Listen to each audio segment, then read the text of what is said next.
पार्टियों, आप सभी को मेरा नमस्कार। आज मैं आपको मतदान के बारे में कुछ बताना चाहती हूँ। आशा करती हूँ कि आप सभी ध्यानपूर्वक सुनेंगे।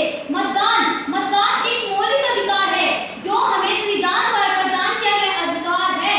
मतदान से हम अपने देश के विकास के बारे में सोचते हैं।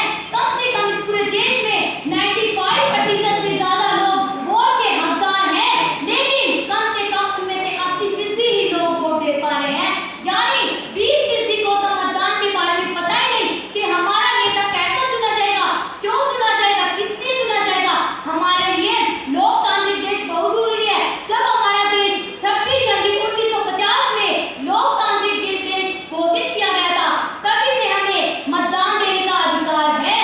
क्योंकि जब पहले राजतंत्र होता था, जब राजा का राज होता था, क्या हमें तब मतदान देने का अधिकार था? नहीं था। क्योंकि जब राजा अपने स्वयं के अधिकार चलाते थे, जब हमें लोकतंत्र में आने को मिला, क्या आप कभी वोट नहीं देना चाहते? ऐसा क्यों कर रहे हैं आप सभी? क्यों हमें वोट देना चाहिए? क्योंकि यह हमारे लिए बहुत जरूरी है। अगर हम वोट नहीं देंगे तो क्या पता कोई भ्रष्ट नेता आ जाए जो हमें बहुत से नुकसान पहुंचाए, हमें बहुत सी कठिनाइयां झेलनी पड़े। हमें क्या पूरे देश को भी कठिनाइयां झेलनी पड़ेगी? क्योंकि अगर हमारा संविधान ही ऐसा चुना जाएगा, जितनी ताकत लोगों के पास होती है, उतनी ताकत सरकार के पास भी नहीं होगी। जितनी ताकत लोगों के पास होती है ना, उतनी ताकत सरकार के पास नहीं होगी। इसलिए हमें मतदान अवश्य ही देना चाहिए।